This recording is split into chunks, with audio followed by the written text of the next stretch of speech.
Welcome to Stand Up for Doctors. I'm your host, Kim Downey. Thank you very much for joining us. I'd like to welcome Dr. Amy Jo Farrow and Olivia Morris. Thanks for joining us today, AJ and Olivia. Thanks for having Good us. to be here. Glad to have you. And I usually start by saying how we met, and that would be LinkedIn. And AJ, I reached out to you last year on June 28th, saying that we shared two great mutual connections. And now we share 101. I just checked. And we followed each other's posts. And recently we collaborated on a Kevin MD article with our great friend, Dr. Charity Hicks. And we'll be doing a podcast with Kevin about that article soon. And Olivia, it was just January of this year that we both commented on a post of our dear friend, Dr. Adam Harrison, and he thought we should connect, so we did. And we've had a few fantastic conversations, and I'm hoping to meet you in person this fall in Ireland. Actually, and I asked my husband if we could take a detour to the UK, AJ, but he said no. It's for his 60th birthday, and his family's from Ireland, so that'll have to be another trip. And Olivia, I just checked it. We share 436 mutual connections. And I think I said to you, it's amazing that it took us this long to connect, though meeting you was worth the wait. Oh, I swear we have the most connections between ourselves. Yeah, that's amazing. So by way of brief introduction, because I'd like you to introduce yourselves, Dr. Amy Jo Farrow is an occupational health physician and a burnout coach helping exhausted doctors thrive, which is critically important, as we all know. And Olivia Morris is the co-founder and CEO of Verity, Barrington, and Doctors Living. She's a healthcare entrepreneur, a business and marketing consultant, a high performance coach, and Olivia is married to a physician. And today we're going to be talking about a deep passion that all three of us share, which is supporting physicians and offering hope. So as we get started, AJ, what would you most like our audience to know about you? I think I'd most like the audience to know that I have been there as a doctor, as a junior doctor working in the NHS, late nights, shifts, weekends, studying non-stop, and I've experienced burnout. I didn't know what to do with my career after that. Loss of confidence, imposter syndrome, and made a complete detour on my career, but it's led me here and given me that experience and that passion for working with doctors to support them through burnout, when they're recovering from burnout and returning to work, to get them to a place where they feel that they're making decisions from a place of having that headspace for it rather than making a snap decision because they've lost their confidence. That's terrific. And having been there, and I believe your initial background in medicine was anesthesiology, right? Yeah. So in case people connect specifically with that, because that can be quite intense. Anesthetics, intensive care, acute medicine, accident emergency, they're all they're so intense as specialties. Yeah, for sure. And thank you. And Olivia, what would you most like our audience to know about you? I guess what some people probably don't know about me is that I've been a physician advocate for 10 years. I've done that mainly for the UK and US, and just heard from thousands and thousands of physicians who are struggling, and whether it be burnout or, massive depression or suicidality, I've basically been there and helped. And, it's not in a coaching way or a money way, but just being there and helping, very similar to you, Kim, actually. And just sitting there going, I wasn't a doctor, but at this point, I feel like I know what it was like to go through the hardest moments for them. So yeah, I guess that's kind of where I'm at and what I do and why I try and give as much as I can back to healthcare and just say, look, somebody cares, somebody's always listening. And whether they're a doctor or whether they're not, actually, there's a lot of people who support our healthcare workers. Right, for sure. And I feel like they love knowing that it's not just doctors, you know, that there's other people that care too and are trying to do something. And I think that makes them feel more supported. And that's great, Olivia, that you've been involved in this space for 10 years. You know, a lot of this has happened, it seems, the last few years since the pandemic, but you have then quite a breadth and depth of experience having Yeah, traversed this path for, you know, a significantly longer period of time. So thank yeah. you, yeah, for your work. So Amy Jo, what would you specifically like to people to know about what you're doing and how you're helping doctors? So being healthcare professionals, we know what is good for us. You know, we know how a healthy person is meant to live their life, what they're meant to do. And so giving healthcare professionals, giving doctors advice on do this to be healthy, do that to be healthy, do that. They don't need that. What they do need is the time, the space, the listening ear, the compassion and understanding of what they're going through, the ability to reflect and expand upon those feelings that they're having, to try and work out a sort of tailored solution to the problems that they're facing. Everyone is experiencing similar things, but the challenges are so unique to them. You can have two different doctors working the same rotation, same role, same experience on their CV, but one will burn out and one won't burn out. And so it's looking at the factors that are individual to that person, and supporting them to get back to work or recover, and more importantly, make sure that it doesn't happen again.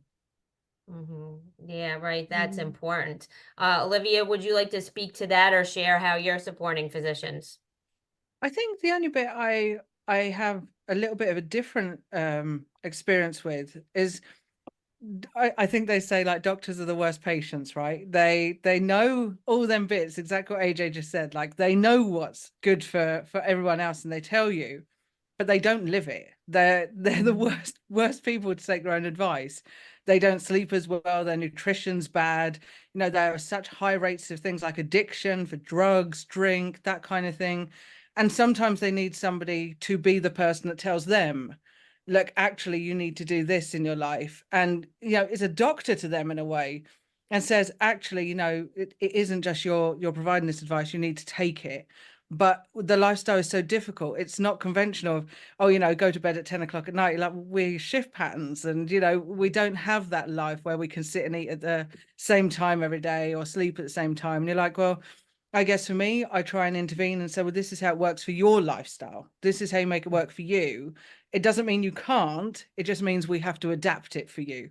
And exactly like AJ said, you know, there could be two people doing the exact same thing. One burns out and one doesn't. And you're like, you have to then explore and go, what is it about this person that's not burning out? Or is it the fact of the other one is burning out, but it just doesn't look like it on the outside? And in a year, 2 years, 3 years down the line, you find out actually they were just as bad, but it was just a longer burn rate. So yeah, I think that's kind of where I see it, like definitely resonate with what AJ said there, that yeah, we do need to work on their patient side and looking after themselves just that little bit more, take their own advice. Right. And what I could ask each of you is, do you feel like a lot of it comes from medical training where you're trained to put yourself last and put the patient first? Yes, yeah. It is, you know, the patient comes first. The patient always comes first.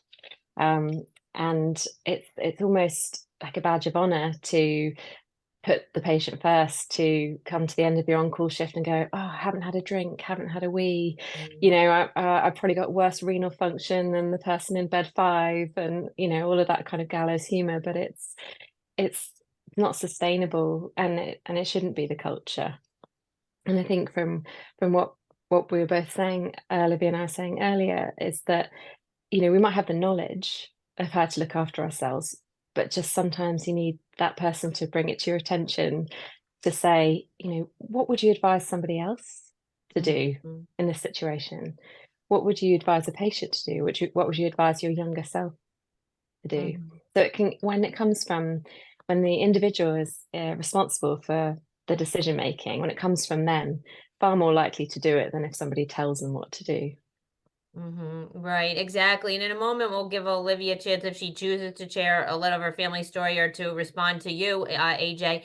But that brought to mind, some months ago, I spoke with a physician who ended up having like a pulmonary embolism, but he didn't know that was exactly it at the time, but he was told that he had to go to work because there was nobody to replace him. So he went and ended up in, I think, critical care. And then again, maybe a year later, he had a different medical emergency, and it was the same situation. And then I actually asked him, I said, well, if this ever happens again, will you just call in sick? And he was quiet for a little bit of time, and then he actually said, I don't know. And I was like, oh my God, like that people are like, doctors are risking their lives every day, but they're even being told to come in. And he goes, when I was sicker than any patient that I was seeing. So Olivia, go ahead, whatever you'd like to share. Yeah, do you know what? It's really not unheard of from my own personal story and what I've heard. So obviously this has happened to my husband where it was, dealing with, I guess for us, it was a life or death situation. No, I was potentially having a miscarriage and he's sitting there being told, well, you have to come into work, somebody else can take her, and him being tired and being like, well, I'm in this profession because I care, and I'm being told not to care about the person I care about. And he was so conflicted. And I remember looking at him and seeing this absolute unbelievable stress in his face while trying to be this comforting rock to me. And I could see like his body was shaking, like he was so stressed out and being like, do I go? What am I doing? What on earth is happening? But then he had another incident where he broke his ankle at work and they still wanted him to come in and was like, you kind of need to make sure you're not on crutches and stuff though, right? And he was like, I can put them down if I can have like a bit where I can sit down or something, it'd be okay. And he was like, it'd be really good if you could still try and come in though, yeah? But no, you can't really see a patient on crutches, so put them down. But then exactly what you said, I've heard of physicians who sat there and gone, I was really, really sick and I knew I needed to leave. I was fevering, I was vomiting, I was doing that. And they said, keep going. You have to keep going. And I knew there was nothing I could do. But then going back to what AJ says, and you're like, well, does it go from med school? You're like, kinda. You have to think about the types of people who go for medicine in the first place. They just have this thing in them that they care about people, they want to do good. You're preying on vulnerable people in the first place. These people have that where they can be guided to do whatever for somebody else. That's their natural instinct. The med school comes, and I haven't been there myself. I'm just going on what I've heard.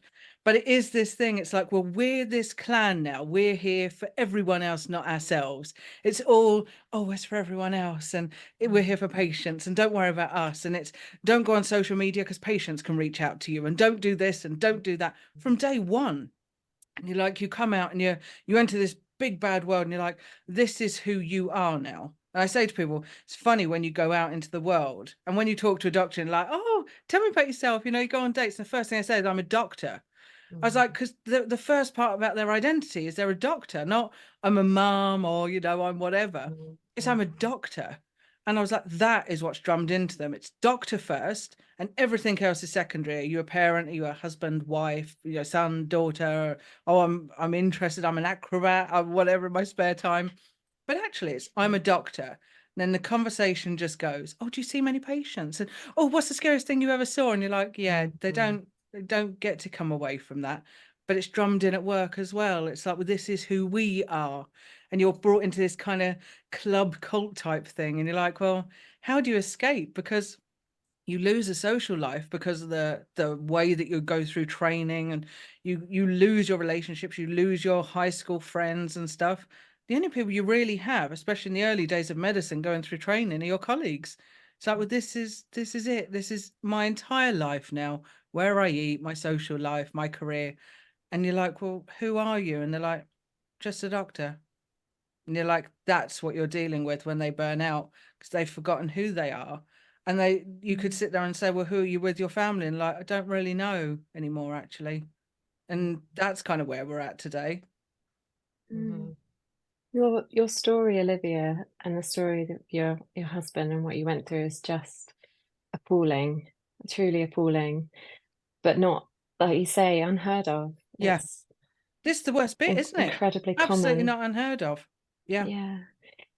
I was one of my last shifts as a well, before I burnt out, I was on call for intensive care, and my neck just went into the most exquisitely painful spasm. I could barely move it, and I remember I was in the middle of transferring a patient in an MRI scanner who was anaesthetized, and it went at that point, and I was thinking, and I managed to do it all safely, and everyone was fine. But afterwards, I went and laid down in the doctor's office on the floor, praying that my bleep didn't go off, because I just didn't know how I was going to cope. Called around to see if anyone was able to come in early to cover the shift. No one was able. All the other anaesthetists who were in theatres.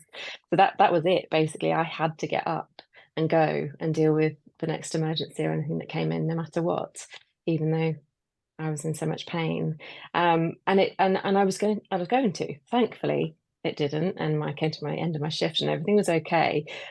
But you are prepared to put yourself through a lot, just a lot, to be there for everyone else at your expense. Yeah. And it's actually not just unique to physicians. I mean, sometimes the stakes are higher and it's even worse or more prevalent. But even as a physical therapist, I have my own stories. Like I had, before my son was born, I had a couple miscarriages. And the first time I was 12 weeks along after work, I went for an appointment. There was no heartbeat. I was absolutely devastated. And my husband was in the city. So I had like a D&C, drove myself back home, curled up on a ball on my bed and cried. But I was back to work the next day and nobody knew. I didn't tell anybody. And then in the last years when my son was in middle school, he had a knee injury and he had surgery. And then at school, his knee blew up and they called me they said, look, you have to come and get him. But I was working at a nursing home and I had 2 more evaluations to do. So at lunchtime, I went and got him, brought him back to work, put him on the mat next to one of my patients, with an ice pack. And I was like, well, I'll deal with that after I do these evaluations, So now, like thinking back on some of those things, it's like, well, the first time I should have taken a day off after I went through that tragedy, right? But it's like it is like you do worry about who's going to see your patients. You do worry about your patients. And also, if you don't show up, it increases everybody else's workload and you feel so bad and guilty. And that's part of it too. Because if you had an office job, where it's not, patient related, that you would just have more work for yourself. But it's not like that. And you feel a tremendous sense of guilt for your own patients and for everyone else whose workload would increase when you're not there. Yeah, absolutely. It was part of one of the issues when I did return to work after having a few months off work, is that I felt extreme guilt. I felt imposter syndrome. I'd lost a lot of confidence, and I felt like my colleagues wouldn't believe in me, trust in me, and that's one of the points at which I feel doctors need the most help, is to overcome a lot of those really awful self-limiting beliefs, negative self-talk, so that they're not making a rash decision about what to do next in their life when they feel like that. Let's get over that hump, get you back to work, get you back to full function before you start to make life-altering decisions about your career. Yeah. Do you know what? It's funny you say that. After the incident happened with my husband, obviously he was very happy at work. Like he was burned out, but he loved everything. And the next shift he went in and he quit. And there was no plan. And I always sit there and I look back and I'm like, Jesus, like that was so intense. And he's like the most gentle, level-headed man. I was like, you're just, I don't know what's happening to you right now. And it was terrifying, but I'm like, I'm glad he didn't overthink it either. Because I think if he would have overthought it, he would have gone into that guilt and sat there and gone, but what about my colleagues and what's going to happen to the patients and all that? And he wouldn't have done it. He'd still be there today. I'm glad it was a bit like ripping off a Band-Aid and being like, I'm burned out. This was it. This was the breaking point. I'm done. And there was no 2 ways about it. And him just dropping me a message and being like, I'm out. I've quit. And then he just went cold. And I thought, I don't know if he's alive still. I don't know what's happened. I just don't know. Everything was just up in the air. But I'm like, sometimes I'm like, if you know it's right, you know it's right. Okay. You don't have to sit there and go, I'm going to go through the motions for the next couple of months and think about it. And if I'm still the same, I'll do it. You're like, if you know deep in yourself that it's not going to get easier, just do it. Okay. Take a year out if you want to. It's not easy to return to medicine if you're not at the consultant level or attending level. Let's not pretend that if you walk away, it's easy as walking straight back into an office job. It's not. Like AJ says, there's confidence. Your colleagues will sit there and have a little bit of a wobble and go, are they okay? We don't know what happened, because a lot of the time you're never told, and you have to go through that. However, if you need to walk away, walk away. Because as we know, and Kim, I know we've talked about this before, the amount of physicians who feel that they're stuck. My husband was told as he left, you'll regret this. There's nowhere else for you. Like, don't tell a physician that they're trapped, okay? Because then the only way that they feel they can leave is to permanently leave. And that is not okay. And that's where our physicians end up. And I thought that when I started, and I was like, I didn't want my husband to die. I wanted him to just come home. I didn't care if he was a doctor. And I know the amount of physicians now saying, that's it, I'm done, ending their lives, because they go, well, there's nothing else for me. I identify as a doctor. I'm going to leave my patients. I'll never be able to get another job again. I won't be able to come back. I've lost respect of everyone. And you go, no, that's not the way it is, actually. There's hope. There's options. If you need to come out from the profession for a little while, that's okay. Go back if you want. If you decide never to go back, that's also okay. Okay. Because nowadays you are welcomed in other industries with open arms, and that's okay. And even if you're not a consultant level, okay, it's not as easy, but believe me, you can, and you can make it work. You just need the right skills to be able to sit there and go, how do you line up to get the best opportunities? But don't trap these people. Don't make them feel like this is it. And, you sit there and go, oh, just take some time. My husband was told, take a couple of weeks. Like, if you have to, just take a couple of weeks. This was when he was burned out before this incident. Take a couple of weeks. And he was like, I don't need a couple of weeks, though, to be honest, because I'm going to come back and it's the same situation. Like, I don't need that. And like I said, I think it was always lining up to this moment, but it ended up in an extreme place for him to be like, I'm out. I'm out, because we can't do this. And it was the worst bit of going, oh, I think it's rare what's happened to us. Find out actually it happens to loads. But then I realized actually we're not even at the most severe end of what's happening to some of these doctors. I'm like, it's exactly what happened to you, AJ. Like, you guys can physically be in pain, lying on the floor, and still having to be told, you're here, you need to stay here. Whether it's in your own head, I need to be here for patients, because the culture and all that kind of stuff. It's no different to somebody standing next to you and saying, get up, AJ, you got to continue working. It's no different. And in fact, our own heads are stronger than somebody else. Yeah, and that's the thing as well, like when we do go back to work after being off for sickness absence, like our colleagues, generally they're there for us. Even our departments are there for us. Occupational health are doing their best and suggesting things that are likely to be helpful.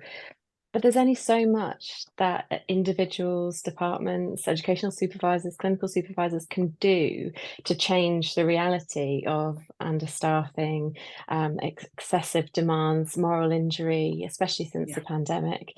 So that's where these interventions and support needs to come in as early as possible for that individual to have a confidential, safe space to talk about how they're feeling and make those decisions for themselves. Because no matter who you talk to within your team, everyone has an agenda.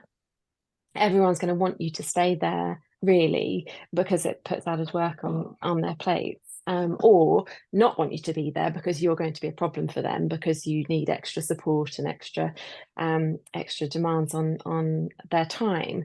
So I think that's where people like you, Olivia, and what I do, it's really important that we have that person-centered approach, not doctor, the individual, the person. There's been some recent research from out of Harvard looking at things that are common to people who have high pressure, high demand, high stakes roles, but are actually low risk from burnout. And one of the big factors they talk about there is the individual themselves having an identity outside of work. So that's where things like portfolio careers, great hobbies, interests, and a different identity means that if somebody took that doctor side away through illness, injury, burnout, loss of job, whatever, you're not left a shell of a person who doesn't have anything other than medicine. And that's what, like you said, you don't have much time for all these other things. So we have to cultivate it, have to make that a priority. And sometimes that means being a doctor less than full time. That's literally what I'm working on at the minute, because obviously I did doctors living, and at the minute I'm just trying to focus on doctors who actually recognize that they're more than just doctors.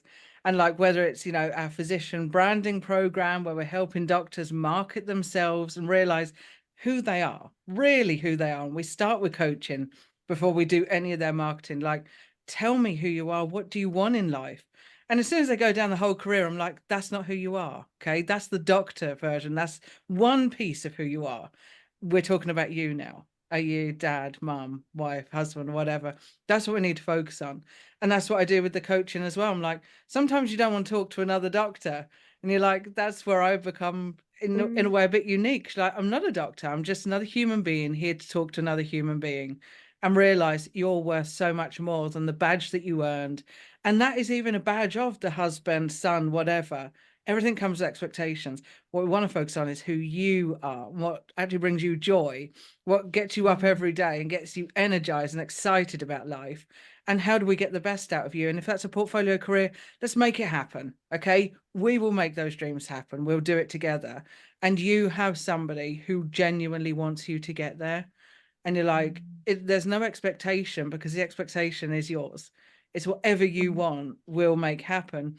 But get rid of everything else. Get rid of the baggage. Get rid of, my entire family were doctors, so I became a doctor. Well, scrap that. If you don't want to be and you want to be an actor, go do it.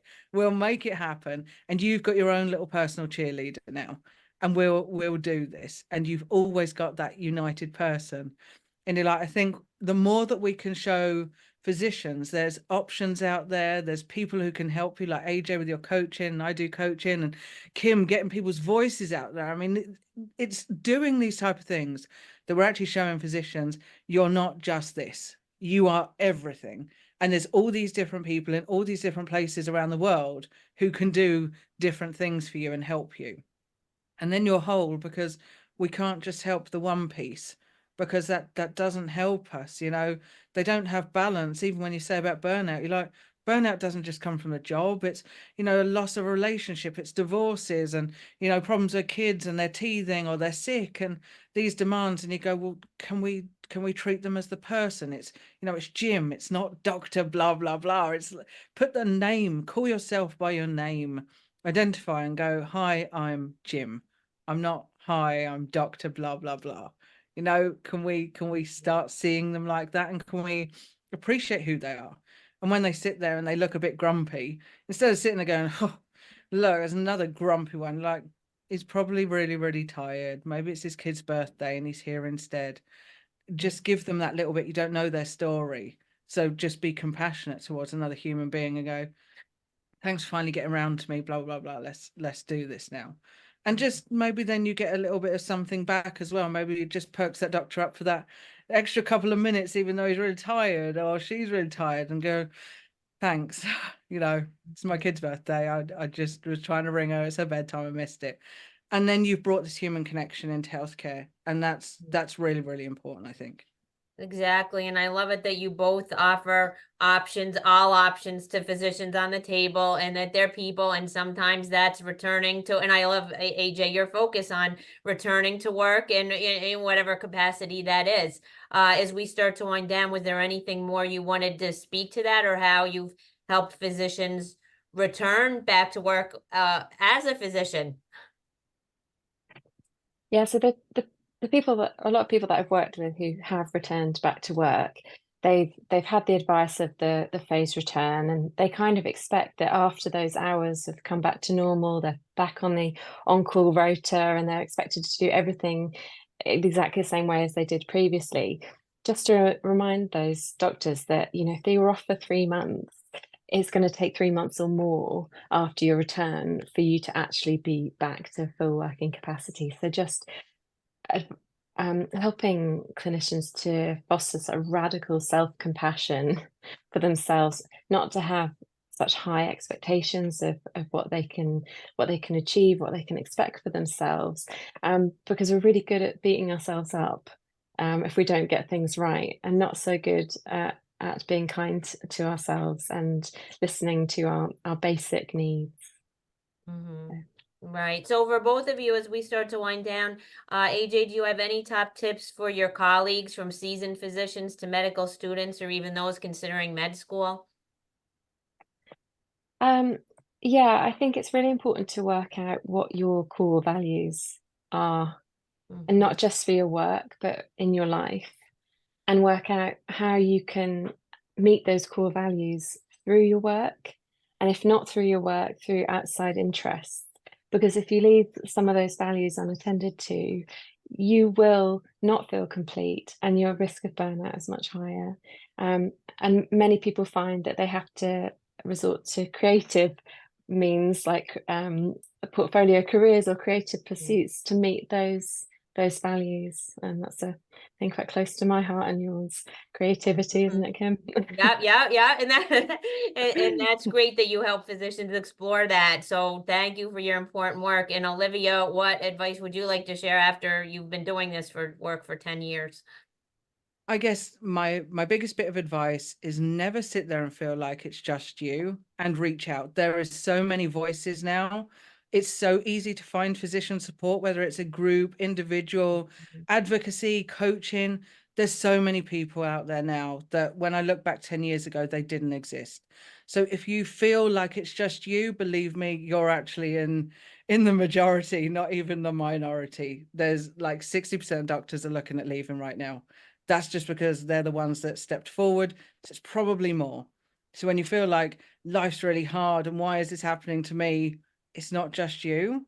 Reach out, get help. Don't leave it until it's too late, and just talk to somebody.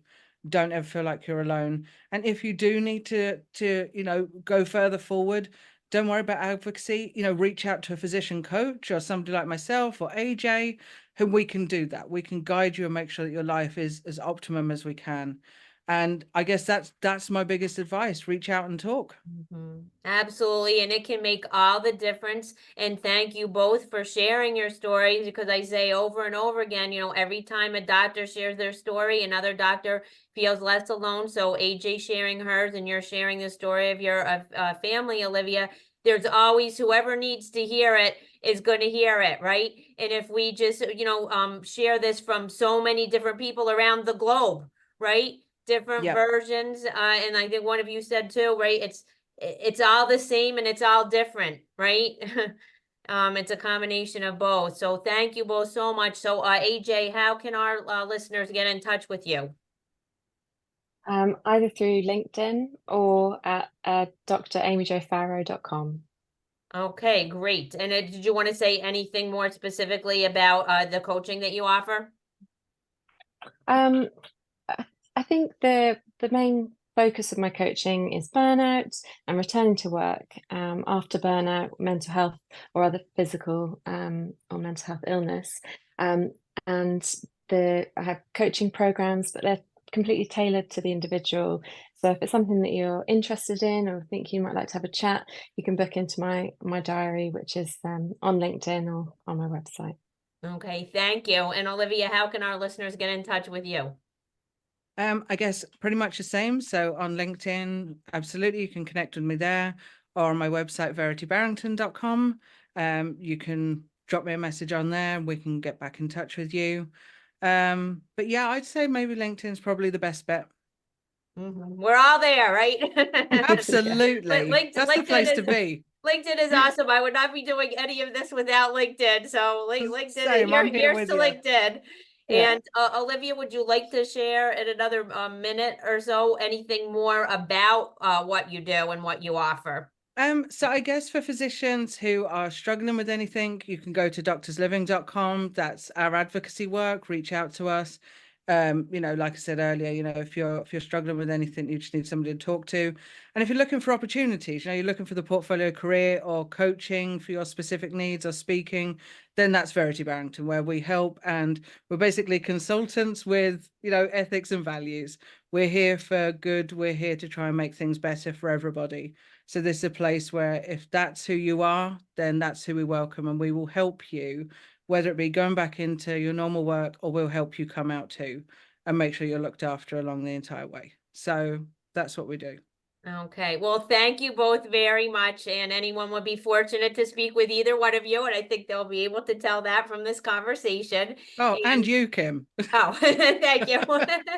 Well, and thank you both again for being my guests. This has been fantastic. Thank you so much for the invite, Kim. Honestly, it's an absolute pleasure. Oh, you're welcome. I can't Thank you, wait. Kim. You're welcome. I can't wait to share it. And you can find me on LinkedIn as well. And I'd love to hear from anyone. Please click like, share, and subscribe. I've got many more great guests to come.